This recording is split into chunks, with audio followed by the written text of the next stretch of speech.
Hi, it's my pleasure to take this time to share with you some thoughts on this COVID-19 pandemic which our world is currently facing.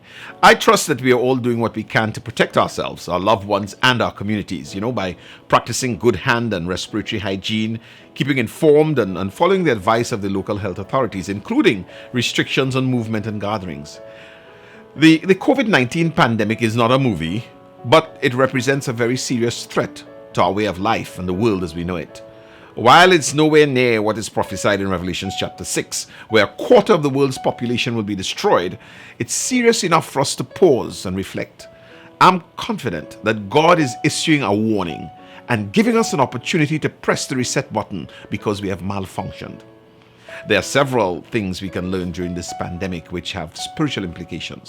First, the power of personal responsibility and how our individual choices can affect us, those we are in contact with, and the wider community and even the world at large. The spread of this virus from person to person, in most cases unintentionally and even unawares, is a spiritual object lesson that we should heed. Jonah never knew that his personal disobedience from God would have led to innocent passers-by facing a ferocious storm and having to lose their goods. Maybe they purchased food to carry home, maybe things to trade, maybe furniture for their houses, and all of that had to be thrown into the sea because of Jonah's disobedience. The personal choices we make does have a ripple effect, either positively or negatively, not just on ourselves, but also on others. The second powerful thought is the power of priority. Have we been putting first things first, or have we been majoring in the minors? How has your lifestyle changed during this period? And how will your lifestyle continue to change after this period has passed? A lot of emphasis has been placed on business transactions, on wealth, education, entertainment, whether it's sports, restaurants, recreational activities, cinemas, social gatherings, and many other things that we have now had to put on hold because of this pandemic. It's indeed a time for us to stop and reflect on really what are the essentials of life and what we're doing about that. How are we utilizing this time to reorder our priorities? It's very clear that we are fighting a common invisible enemy, which we cannot fight alone. We must take personal responsibility in this battle, yes, but we also have to depend on each other to do our part. Spiritually, we do have a common invisible enemy who is not a virus, but the adversary of our souls. His intent is to steal, kill, and destroy. He roams the earth seeking whom he may devour. One of his major strategies is to deceive us into clothing worldliness with religious activity and giving the temporal more emphasis than the eternal. Well, the impact of this pandemic is giving us an opportunity to be stripped of these external trappings and do some deep reflection on our personal and corporate lives. The strength of our churches is not in the size of its membership, the extent of its social influence, the expanse of its financial wealth, or the eloquence and education of its pulpit. The strength of our church is in the endowment of the Holy Spirit in the lives of its members. The power of God in the church is the measure of its strength. The devil is not threatened by our material prosperity and our overwhelming church activity to fill our calendars.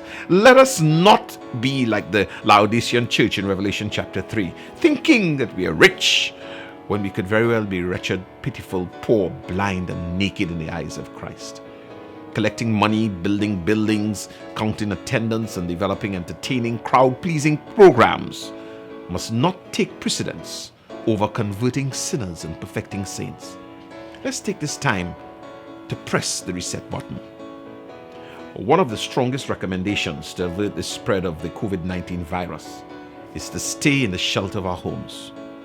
While spiritually the devil roams about seeking whom he may devour, those of us who dwell under the secret place of the Most High shall abide under the shadow of the Almighty, protected by his cover.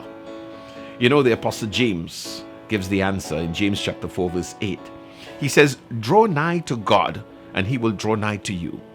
Cleanse your hands, ye sinners, and purify your hearts, you double-minded. Be afflicted and mourn and weep. Let your laughter be turned to mourning and your joy to heaviness. Humble yourselves in the sight of the Lord, and he shall exalt you." So James is speaking of a real invisible enemy, the devil and his cohorts. But he's talking about a real God who is able to help us overcome the enemy if we will humble ourselves to him. If we will dwell in the secret place and abide under his shadow, it is then we will be protected from the enemy. As we resist him, he will flee from us, and we will be exalted in due season. To discover more, I encourage you to join our streaming of our virtual worship services on Sunday mornings at 7:45 a.m., our Good Friday service at 6 p.m., and our empowerment services every second and fourth Friday at 7 p.m. You can find us on YouTube and on Facebook. Share sessions with others, and thanks very much for listening.